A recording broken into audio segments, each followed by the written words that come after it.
Top 1. O medidor de estrelas babilônico. Em 1890, durante escavações perto da antiga cidade de Sipar, no atual Iraque, arqueólogos desenterraram os restos de uma estrutura desmoronada que se acredita ter servido como um local de observação astronômica. Sob camadas de argila endurecida e instrumentos de cantaria quebrados, jazia um objeto circular de bronze, como nunca antes havia sido documentado na Mesopotâmia. O disco foi cuidadosamente gravado com anéis concêntricos e centenas de minúsculas marcações ao longo de sua borda. Cada entalhe era uniforme em profundidade e espaçamento, sugerindo um artesanato deliberado e metódico, em vez de uma intenção decorativa.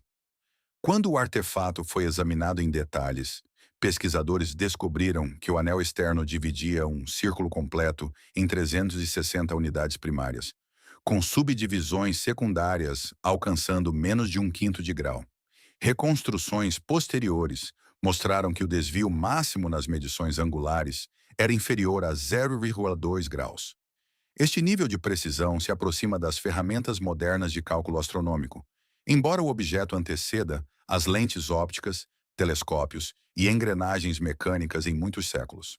Análises metalúrgicas dataram a Liga de Bronze no período neobabilônico, por volta do século VI a.C.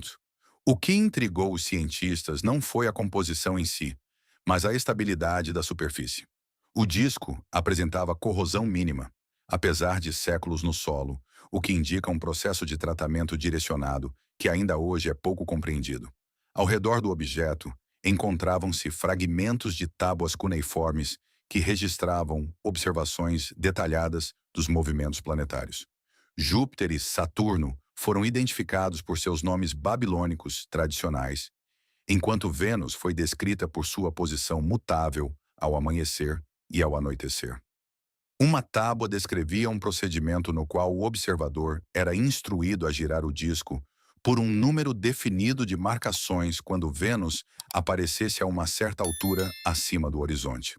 O texto então previa o aparecimento retardado de uma estrela errante vermelha no céu do sul.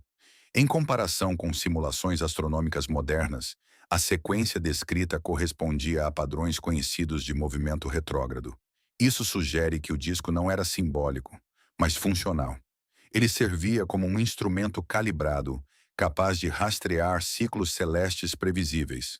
Padrões de desgaste físico no disco indicam a presença de um braço rotativo ou ponteiro, hoje ausente, que teria permitido ao usuário alinhar as marcações com as posições estelares observadas. O layout implica um sistema projetado para uso repetido ao longo de longos períodos, possivelmente gerações. Esta não foi uma observação casual, foi uma medição estruturada baseada em dados acumulados. Após a transferência para uma coleção europeia para fins de estudo, as referências ao artefato desapareceram gradualmente dos catálogos publicados. Fotografias antigas listadas nos inventários dos museus foram posteriormente removidas sem explicação. Algumas tábuas associadas foram dadas como perdidas durante períodos de conflito, embora nenhum registro detalhado de perda tenha sido publicado. Hoje, o disco original é raramente mencionado na literatura acadêmica, e o acesso à zona de escavação de Sipar permanece severamente restrito. Se este instrumento funcionou da forma como as evidências sugerem, ele desafia a suposição de que a astronomia antiga se baseava exclusivamente em estimativas a olho nu. Ele levanta a possibilidade de que os estudiosos babilônicos trabalhassem dentro de um arcabouço matemático altamente sofisticado, capaz de atingir uma precisão repetível. Se este conhecimento se desenvolveu de forma independente ou foi adotado de uma tradição ainda anterior, permanece sem esclarecimento. O que está claro é que a precisão incorporada neste objeto excede o que a história há muito concedeu a essas civilizações. Isso não foi uma lenda ou simbolismo religioso. Foi um dispositivo de medição. E seu desaparecimento dos registros deixa uma lacuna que as explicações modernas ainda não conseguem preencher. Top 2. O obelisco lunar egípcio. No ano de 1932, durante uma investigação arqueológica britânica na necrópole de Saqqara, pesquisadores desenterraram um obelisco solitário que estava enterrado perto das ruínas de um templo antigo, o qual era orientado mais para a lua do que para o sol. Ao contrário dos obeliscos monumentais de Luxor ou Karnak, este pilar tinha apenas 3 metros de altura e foi esculpido em uma única peça de diorito preto. O que chamou a atenção da equipe não foi seu tamanho modesto, mas a estranha série de entalhes ao longo de suas bordas. Dezenas de sulcos horizontais corriam da base ao topo em intervalos que eram sutis demais para serem decorativos. Quando a luz do sol passava pelo estreito corredor que levava ao obelisco, as sombras rastejavam para cima ao longo da superfície da pedra e alinhavam-se com precisão às ranhuras gravadas. Mas essas sombras não correspondiam aos ciclos solares. Elas combinavam com as fases da Lua. Um estudo posterior do físico Gerald K. Watson confirmou que os intervalos das sombras no obelisco representavam meses lunares sinódicos com uma precisão assustadora. Mapeados contra calendários lunares modernos, os valores medidos pelo dispositivo apresentaram um desvio médio de menos de 10 segundos por ciclo completo. Ainda mais enigmático era que o obelisco levava em conta a ligeira irregularidade da velocidade orbital da Lua, hoje conhecida como a variação do apogeu e perigeu lunar. Os entalhes estreitavam-se e alargavam-se sutilmente para compensar essa flutuação. Presumia-se que tal conhecimento só teria sido descoberto no início da Era Moderna através de observações telescópicas e séculos de dados registrados. As inscrições na base do pilar eram escassas. Uma única sequência de glifos, repetida 4 vezes, dizia: "O olho que marca o fôlego da noite." Sem nomes reais, sem oferendas, sem mitos. Apenas esta frase críptica. Cientistas sugeriram que o obelisco fazia parte de um conjunto de instrumentos sacerdotais usados para prever eclipses lunares e coordenar rituais do templo vinculados ao calendário lunar. A superfície de diorito tinha sido polida até ficar quase espelhada de um lado, e uma análise térmica revelou que sua temperatura caía mais rapidamente após o pôr do sol do que a das pedras circundantes. Essa mudança térmica poderia ter influenciado a nitidez das sombras, criando uma marcação visual ainda mais precisa sob a luz do luar. Nos anos que se seguiram à descoberta inicial, o obelisco foi removido e transferido para uma coleção particular para conservação, supostamente a pedido das autoridades de antiguidades egípcias, que temiam roubos. No entanto, a documentação de suas medições e estudos de sombras desapareceu dos registros públicos até a década de 1950. Os documentos de Watson, que outrora estavam programados para publicação pela British Academy, nunca foram liberados.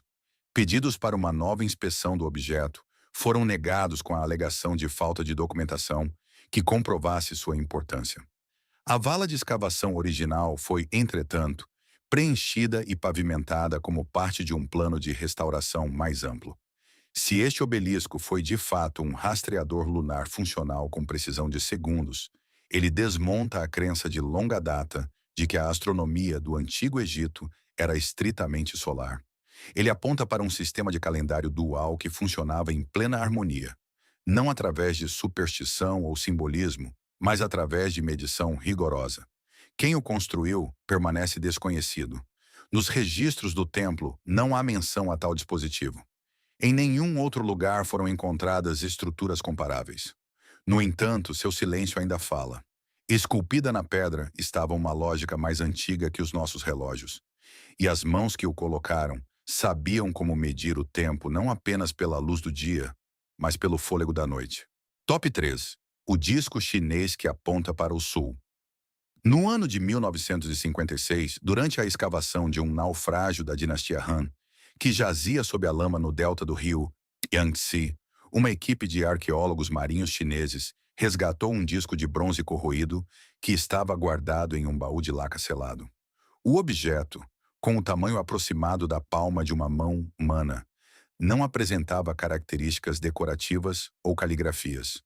No seu centro, havia um pequeno ponto de rotação com os restos de um ponteiro em forma de agulha fundido pela oxidação.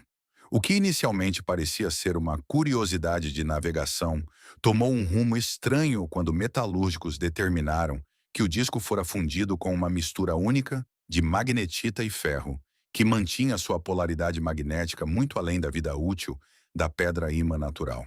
Após uma restauração laboratorial, descobriu-se que o disco estava calibrado de acordo com as direções cardeais precisas, com marcações incrustadas que representavam não apenas norte, sul, leste e oeste, mas graduações finas que coincidem com mapas modernos de azimuth.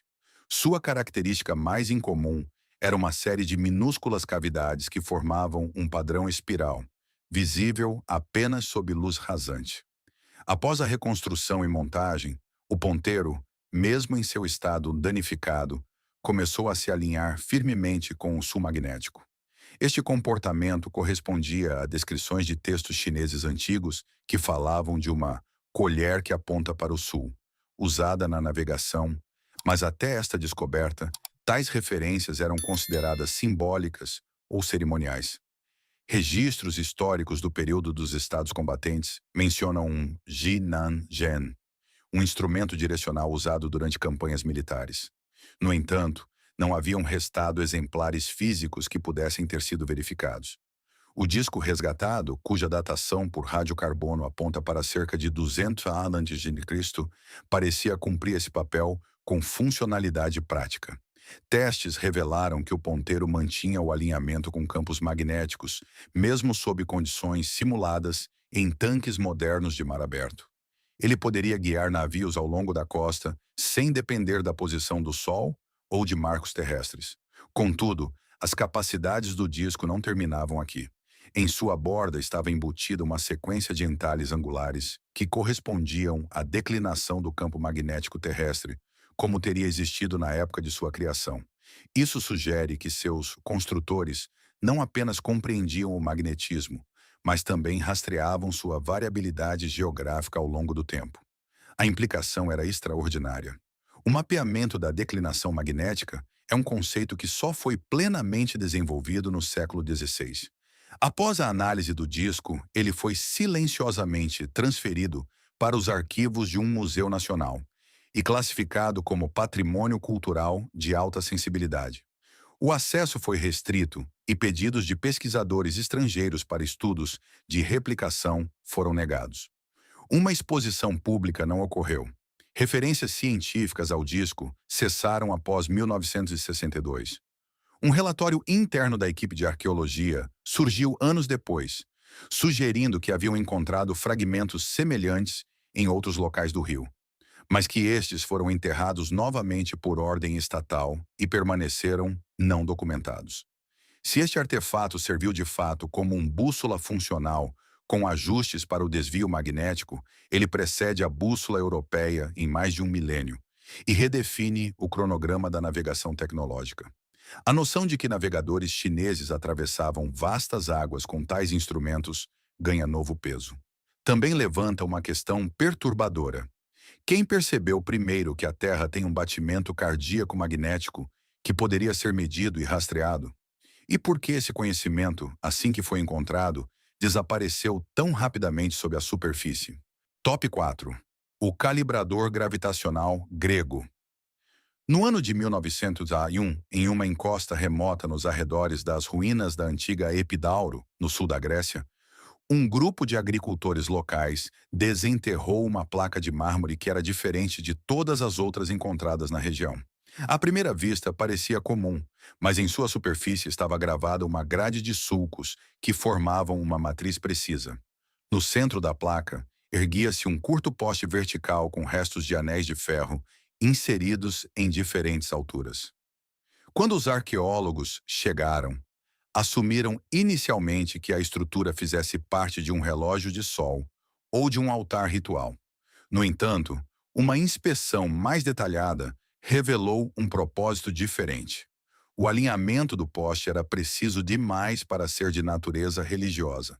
Ele apontava diretamente para a vertical gravitacional local, o que foi confirmado décadas depois por instrumentos a laser. O que tornava o local notável não era sua simetria, mas o que foi encontrado nas proximidades. Uma coleção de esferas de pedra polida, cada uma com volume idêntico, mas massas diferentes. Quando suspensas por cordas de mesmo comprimento no poste central, as esferas produziam ângulos de deflexão sutilmente diferentes, dependendo de sua posição ao longo da grade. O dispositivo funcionava como um comparador.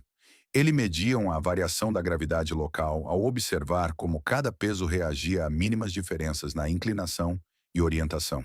Geofísicos da Universidade de Atenas estudaram o local na década de 1980 e confirmaram que o instrumento podia detectar anomalias gravitacionais dentro de uma margem de erro de 0,05 newton.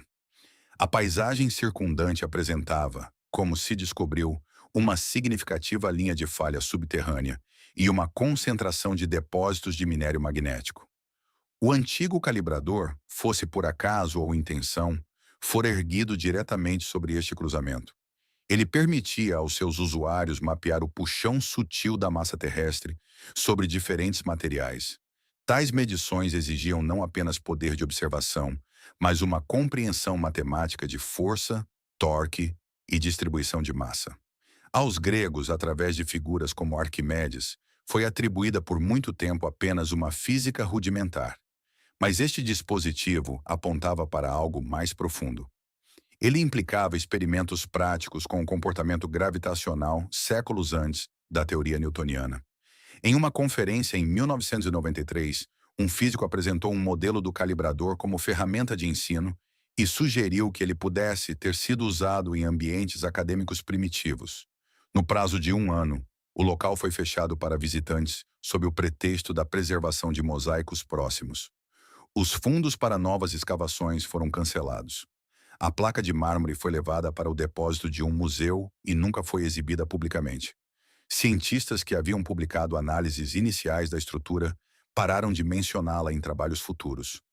Em textos antigos, não há referência a tal dispositivo, mas seu design carrega uma intenção inconfundível. Ele foi construído não para adorar, mas para observar. Não para simbolizar, mas para medir. E no seu silêncio jaz um conhecimento sobre peso, movimento e força que estava muito à frente do seu tempo. Alguém esteve uma vez naquela encosta, observou uma pedra balançar contra uma grade e aprendeu como a terra puxava e onde seu puxão enfraquecia. Top 5. O Círculo de Pedras Magnético de Northumberland. Em 1977, um grupo de geofísicos que investigava anomalias magnéticas no norte da Inglaterra deparou-se com uma formação rochosa peculiar, enterrada sob camadas de musgo e terra.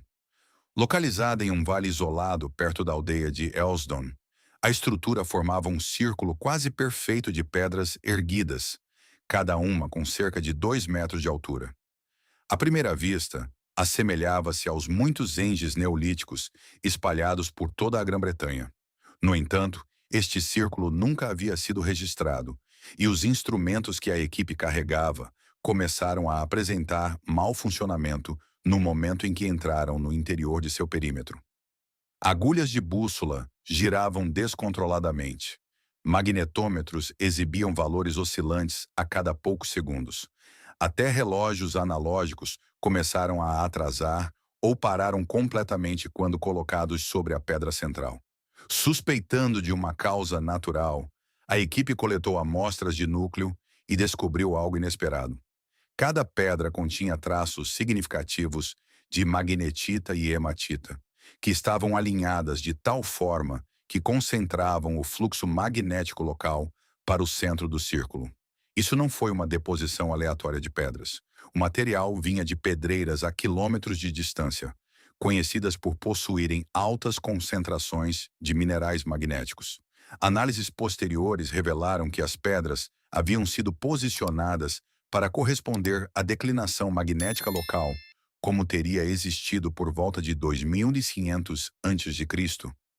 Em outras palavras, os construtores não alinharam a estrutura de acordo com as estrelas ou solstícios, mas de acordo com o campo magnético invisível da própria Terra.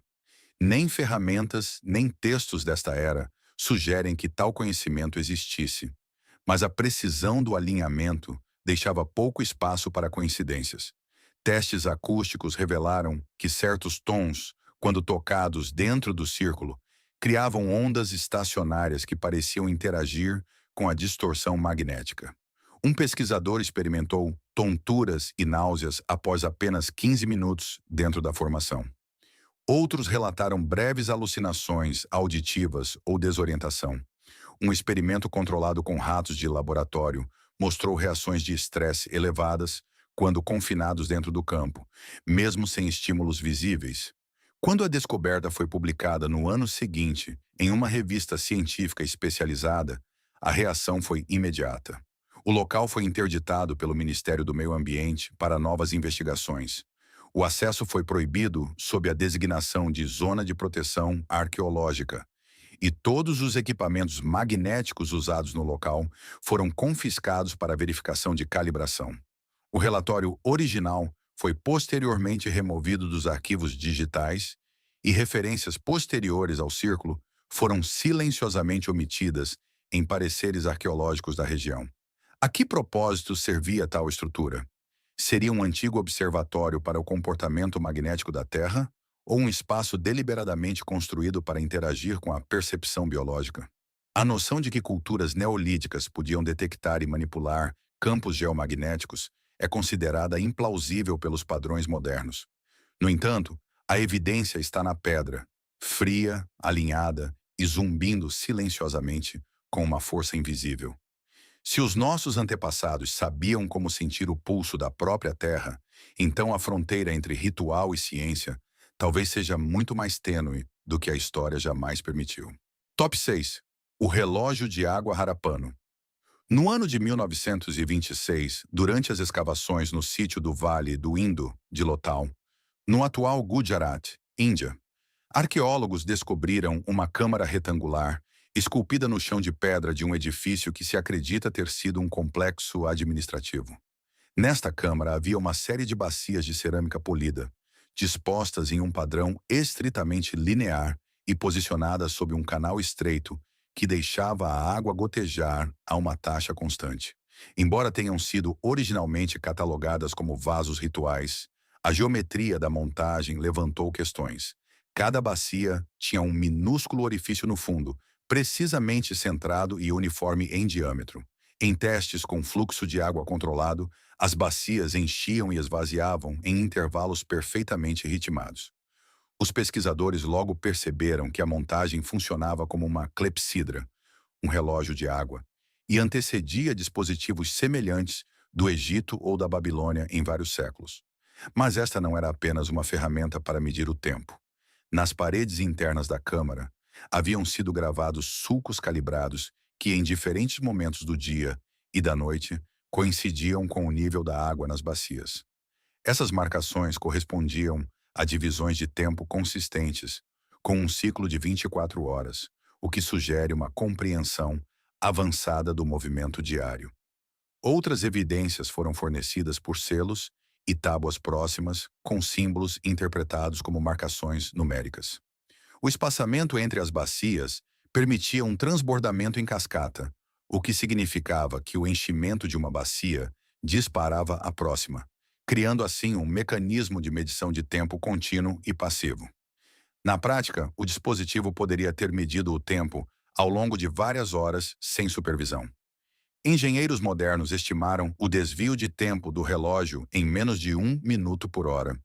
Uma precisão surpreendente para um sistema baseado apenas na gravidade e na dinâmica de fluidos. O que intrigou ainda mais os pesquisadores foi a integração do dispositivo na arquitetura do edifício. Canais de pedra ligavam o relógio de água a um reservatório subterrâneo, garantindo pressão e temperatura constantes. Uma calibração sazonal estava aparentemente incorporada na profundidade dos posicionamentos das bacias. À medida que o ângulo do Sol mudava ao longo dos meses, as sombras projetadas na parede da câmara cruzavam os sulcos gravados em pontos diferentes, permitindo uma sincronização visual com o tempo solar. Apesar da importância do achado, pouco foi mencionado sobre ele no discurso arqueológico global. As bacias foram transferidas para um arquivo de museu sem exposição formal, e a câmara foi posteriormente preenchida com concreto durante obras de estabilização no local. Uma análise detalhada submetida a uma revista britânica especializada foi rejeitada por falta de um contexto comparativo suficiente. Tentativas posteriores de modelar o dispositivo digitalmente foram silenciosamente interrompidas, e referências à estrutura em folhetos oficiais de Lotal foram removidas até o final da década de 1990. Se a civilização Harapana desenvolveu e utilizou tais dispositivos de medição do tempo, isso posiciona sua sociedade não apenas como alfabetizada e urbanizada, mas também como cronologicamente precisa. A presença do tempo como uma grandeza mensurável, incorporada nas operações diárias, sugere um planejamento complexo, a coordenação do trabalho e consciência astronômica. Isso não era um santuário. Era uma máquina que contava as horas com água, pedra e silêncio. E enquanto cada gota caía, marcava uma civilização que não estava apenas viva, mas à frente do seu tempo. Top 7. O rastreador de sombras. Inca no ano de 1961, uma equipe de agrimensores peruanos que trabalhava nas terras altas perto de Ollantaytambo deparou-se com uma série peculiar de pilares de pedra dispostos ao longo de uma crista estreita de montanha. À primeira vista, pareciam restos típicos da arquitetura cerimonial inca. No entanto, uma das estruturas destacava-se. Um alto monólito provido de uma série de linhas horizontais em seu lado leste e precisamente inclinado em direção ao horizonte. Quando a luz do sol passava pelos picos circundantes ao amanhecer e ao anoitecer, as sombras incidiam em um padrão altamente consistente ao longo dos sulcos. Nos meses seguintes, pesquisadores da Universidade Nacional de São Marcos observaram o local durante os equinócios e solstícios. O que descobriram os deixou atônitos. As posições das sombras correlacionavam-se exatamente com os conhecidos estados solares ao longo do ano. Notavelmente, porém, as marcações também rastreavam o nascimento helíaco de estrelas importantes do hemisfério sul, incluindo Sírius e Canopus, muitas vezes com a precisão de um único dia antes do seu aparecimento real no céu da pré-manhã. Este monólito não funcionava apenas como um calendário solar, mas como um sistema combinado de rastreamento Sol-estrelas. Ele estava alinhado com o sistema SEC-Inca, uma rede de linhas invisíveis que irradiavam de Cusco e serviam para organizar santuários, locais agrícolas e a medição do tempo. O ângulo e a altura da pedra permitiam que ela funcionasse durante todo o ano, mesmo em manhãs nubladas, utilizando luz difusa para projetar gradientes de sombra mensuráveis ao longo de sua face. Ruínas próximas incluíam uma praça rebaixada com canais de drenagem e plataformas cerimoniais, sugerindo que todo o complexo possa ter servido como um observatório temporal. Uma característica, um banco de pedra liso diretamente alinhado com a base do monólito, foi descoberta, pois aquecia um pouco mais cedo do que as rochas circundantes nos solstícios ao amanhecer.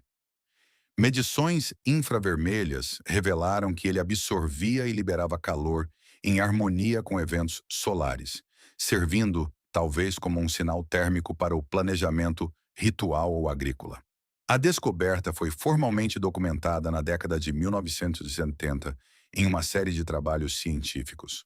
Após a publicação de um artigo em 1978, que vinculava o local a sistemas de navegação estelar pré-colombianos, o acesso à crista foi, no entanto, restrito pelo Ministério da Cultura peruano, citando preocupações com a conservação. Nas décadas seguintes, imagens de satélite mostraram que novos caminhos foram abertos na área, possivelmente por equipes de construção que trabalhavam em projetos de infraestrutura não relacionados. O monólito rastreador de sombras original jaz hoje parcialmente oculto sob escombros e não foi mais exibido publicamente nem estudado desde então. Se os incas projetaram esta estrutura para rastrear tanto os movimentos solares quanto estelares com tal precisão, isso indica uma compreensão muito mais profunda da mecânica celeste do que se supunha anteriormente. Sem telescópios ou mapas estelares escritos, Eles criaram um calendário funcional, esculpido na pedra, que era legível apenas através de sombras e paciência. E, no entanto, ele não foi deixado em uma montanha sagrada ou selado em ouro. Ele estava aberto em uma crista, observando o céu e contando dias e estrelas com linhas que apenas o sol podia ler. Top 8. A régua padrão mesopotâmica. No ano de 1910, arqueólogos alemães descobriram na antiga cidade de Ur uma câmara selada sob o antigo distrito administrativo do complexo do templo. No interior, entre tábuas e registros onde se anotavam estoques de grãos e cotas de trabalho, encontraram uma única haste de bronze que repousava em um nicho de arenito. A haste tinha 50,8 milímetros de comprimento, era lisa em toda a sua extensão e não trazia inscrições, exceto dois minúsculos triângulos incrustados em ambas as extremidades. Inicialmente, assumiu-se que se tratava de um bastão cerimonial ou um objeto simbólico. Contudo, análises posteriores revelaram algo muito mais estranho. Quando exposta a diferentes temperaturas, a haste mantinha seu comprimento praticamente sem expansão térmica. Metalúrgicos determinaram mais tarde que ela consistia em uma liga contendo estanho, cobre e traços de arsênico. Uma combinação que resultava em uma estrutura molecular excepcionalmente estável. Isso permitia que a haste resistisse a deformações sob uma ampla gama de condições ambientais, uma propriedade que só foi replicada com o desenvolvimento das ligas modernas de Invar no século XX. Pesquisadores começaram a especular sobre seu propósito. Comparada a unidades de medida registradas em tábuas cuneiformes próximas, a haste correspondia quase exatamente ao que os sumérios chamavam de cus, uma unidade de comprimento padronizada usada na construção civil e na agrimensura. Mas esta padronização parecia ser muito mais rigorosa do que se pensava anteriormente. As marcações e registros mostravam medições que eram anotadas com uma precisão na ordem dos submilímetros. Algumas entradas mencionavam até correções para declives e curvatura em grandes distâncias. Este nível de precisão em uma sociedade da Idade do Bronze representava um dilema. Como podiam agrimensores em Ur, sem instrumentos ópticos ou modelagem matemática, criar layouts arquitetônicos com tolerâncias que se aproximavam dos primeiros padrões industriais? Alguns teóricos sugeriram que a haste fizera parte de um conjunto maior de ferramentas, que possivelmente incluía fios de prumo, cordas calibradas ou molduras de nivelamento, hoje perdidos. Após o seu resgate, a haste foi enviada para Berlim para conservação e estudo. Durante a Segunda Guerra Mundial, o museu onde estava guardada foi bombardeado e o objeto foi considerado destruído. Décadas mais tarde, no entanto, uma haste semelhante apareceu em uma caixa sem etiqueta durante uma catalogação em um arquivo separado em Dresden. Suas dimensões e composição correspondiam ao original, mas não existia documentação para verificar sua identidade.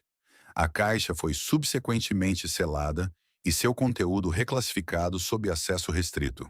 Se este era de fato um padrão de referência mesopotâmico, isso sugere um sistema de medição centralizado e uma cultura científica capaz de compreender e compensar o comportamento dos materiais sob estresse ambiental. Isso não era uma mera aproximação, era metrologia, a ciência da medição, desenvolvida milênios antes de se acreditar que ela existisse. Não como uma abstração, não como um ritual, mas como uma regra física. Uma haste de verdade sólida em um mundo em constante mudança. Esquecida, enterrada e quase apagada, ela é talvez o sussurro sobrevivente mais antigo de algo que hoje chamamos de precisão. Top 9. A Grade Astronômica Maia. No ano de 1933, um cartógrafo que trabalhava com uma expedição britânica notou durante um levantamento aéreo das terras altas da Guatemala um padrão que estava gravado em um planalto fora do antigo sítio de Huachactum. Do solo, as marcações eram quase imperceptíveis, perdidas entre arbustos e calcário acidentado. Do ar, no entanto, o padrão compunha uma grade geométrica de marcações de pedra, dispostas em um arco amplo que se estendia por quase 200 metros ao longo da borda do planalto. Quando os arqueólogos limparam o local, Descobriram uma sequência de colunas de pedra alinhadas, cada uma com menos de 1 metro de altura, posicionadas com uma uniformidade impressionante. Os intervalos entre elas não eram arbitrários. Eles correspondiam às distâncias angulares entre posições-chave de Vênus ao longo do seu ciclo sinódico, um padrão complexo de 584 dias que os maias rastrearam com precisão obsessiva. Cada coluna projetava uma sombra que, apenas em momentos específicos do ano, caía sobre pedras de marcação específicas, especialmente durante as aparições matinais de Vênus e seu desaparecimento atrás do Sol. O que intrigou os pesquisadores foi quão estreitamente a grade se correlacionava com dados astronômicos. As colunas não eram meros indicadores do nascer do Sol. Elas rastreavam as posições azimutais do nascer e do pôr de Vênus e levavam em conta sua retrogradação periódica e variações de brilho. O local funcionava essencialmente como um observatório de Vênus, séculos antes da invenção de lentes ou instrumentos telescópicos.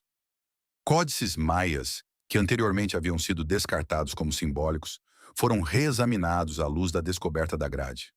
O Codex Dresdensis, por exemplo, continha tabelas que rastreavam Vênus com uma precisão de até um dia ao longo de períodos de vários anos. A grade de Uashakhtun provou que esses registros não eram teóricos. Eles estavam ligados a medições diretas e repetidas. Ângulos de sombra na plataforma correspondiam a dados de ciclos de eclipses e influenciavam o momento de rituais e decisões agrícolas. Físicos que visitaram o local, na década de 1970, realizaram análises angulares com instrumentos de alta resolução.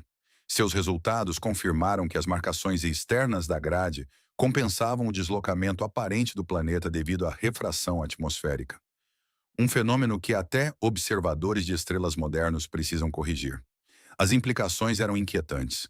Os construtores não apenas haviam mapeado corpos celestes, mas compreendiam e corrigiam as distorções causadas pela própria atmosfera da Terra. Pouco depois de esses resultados terem sido publicados, o local foi abruptamente fechado por proteção ambiental e sofreu mais tarde danos graves devido a escavações ilegais e saques. Imagens de satélite da década de 1990 mostraram que partes do Planalto haviam sido desmatadas para o desenvolvimento de infraestrutura, apagando parte da grade. Hoje resta apenas uma documentação fragmentada do layout, e a maioria das pedras originais está deslocada ou ausente. Se esta grade funcionou de fato como um observatório de precisão sem óptica, ela estraçalha as suposições sobre os limites da ciência pré-colombiana. Os maias não especulavam sobre o céu, eles o mediam, ano após ano, século após século, com pedras fixas e céus errantes. E nesse movimento encontraram ritmo, sem mito, sem metáfora, mas dados escritos em sombra e pedra, antes que cronômetros e telescópios pudessem decifrá-los. Top 10. A Câmara de Eco Nabateia. No ano de 1998, uma equipe conjunta de arqueólogos jordanianos e italianos, ao explorar um sistema de cânions inexplorado perto de Petra, deparou-se com uma câmara esculpida na rocha que estava selada atrás de um deslizamento de terra natural.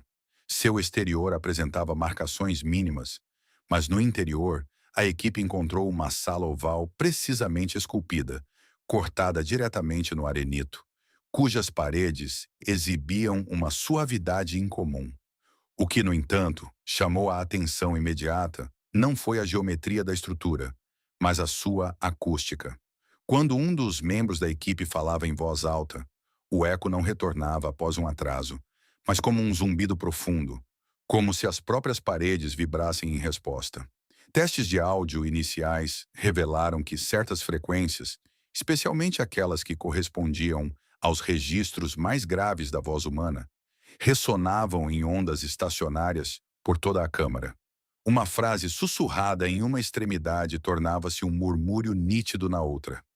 Ainda mais bizarro era que passos perto do centro desencadeavam um pulso audível que se repetia em intervalos regulares, desaparecendo gradualmente como um sinal de sonar.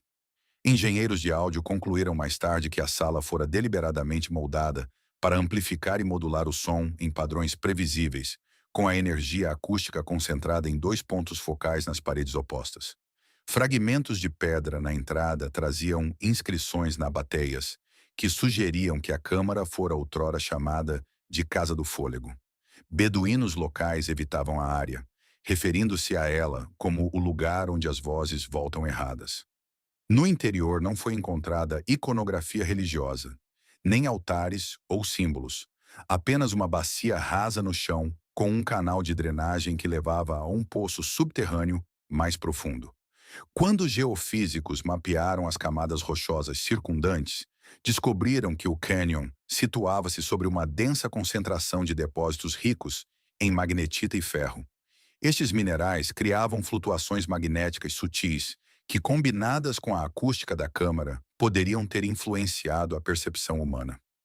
Vários visitantes relataram tonturas temporárias, distúrbios sensoriais e, em um caso, uma perda momentânea do senso de orientação após uma permanência prolongada no interior. Curiosamente, a forma da câmara apresentava uma forte semelhança com designs anecoicos modernos, usados na calibração de sonar e pesquisa acústica. Sua estrutura eliminava ruídos externos enquanto amplificava a ressonância interna. Se isso foi o resultado de um design empírico ou de uma tradição arquitetônica transmitida, permanece desconhecido. Pouco depois de suas propriedades acústicas tornarem-se conhecidas, a câmara foi selada pelo Departamento de Antiguidades da Jordânia, por razões de segurança. O acesso foi proibido por tempo indeterminado e os resultados publicados foram removidos de sites oficiais. Alguns dos equipamentos acústicos usados durante o estudo foram confiscados por razões não esclarecidas. Até hoje, nenhuma instituição acadêmica recebeu permissão para realizar os experimentos novamente ou replicá-los. Se os nabateus construíram esta estrutura deliberadamente, eles podem ter experimentado com o som de uma maneira que hoje ainda nos esforçamos para compreender. Fosse para a comunicação, cura ou modulação da percepção, a câmara servia a um propósito muito além do cerimonial. Ela media ecos, ela moldava o silêncio. E ao fazê-lo, talvez tenha capturado o invisível. Não em luz ou pedra, mas em vibração, frequência e ressonância, que a ciência moderna apenas agora começa a quantificar. Estes 10 dispositivos antigos não representam curiosidades isoladas ou lendas exageradas. Eles revelam um padrão inquietante, um fio consistente de precisão extraordinária em culturas que por muito tempo foram consideradas primitivas. Esta não é uma coleção dispersa de anomalias estranhas. É uma tapeçaria global de sistemas de medição que desafia as nossas expectativas históricas. Cada artefato, seja esculpido em pedra ou forjado em metal, demonstra um domínio deliberado das forças naturais. Gravidade, tempo, magnetismo, astronomia, com um nível de exatidão que rivalizava ou superava o que o mundo moderno alcançou até os séculos mais recentes. Estes não foram rituais disfarçados de ciência. Foram instrumentos científicos erroneamente classificados como mitos. A supressão e o desaparecimento destes dispositivos da consciência comum não é por acaso. Relatórios são perdidos. Sítios são fechados. Objetos são reclassificados ou enterrados novamente. Através de culturas e séculos, um padrão de silêncio segue cada descoberta que sugere que os nossos antepassados podem ter sabido mais do que permitimos. Instituições acadêmicas os rotularam como marginais. Museus os armazenaram em porões. Governos restringiram o acesso sob o pretexto da preservação. E, no entanto, as perguntas permanecem. O que poderia ter acontecido se este conhecimento tivesse sido preservado? Se o obelisco lunar tivesse moldado nossa compreensão da medição do tempo? Se os círculos de pedra magnéticos tivessem influenciado nossa compreensão da saúde geomagnética? Se os relógios de água Harápanos tivessem inspirado a hidrodinâmica moderna? Em cada caso, não perdemos apenas objetos. Perdemos oportunidades de pensar diferente, de aprender mais rápido, de nos desenvolvermos mais cedo. E se esta supressão não for meramente acidental? E se ainda estivermos cercados por mecanismos de omissão? As tecnologias que poderiam mudar o nosso curso podem ainda existir, enterradas, esquecidas ou silenciosamente trancadas. Aqueles que tentam erguer a voz são descartados. Aqueles que perguntam alto demais são ignorados. Aqueles que tentam medir muito profundamente ouvem que estão errados. A tragédia não é que estas ferramentas tenham sido criadas. A tragédia é que elas foram escondidas.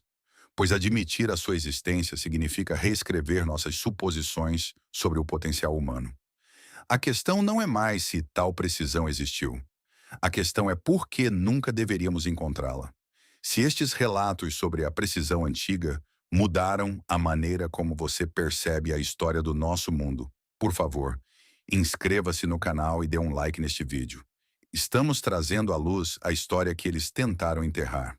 Ajude-nos a semear as sementes para um futuro mais claro. O próximo tesouro do passado será revelado em breve.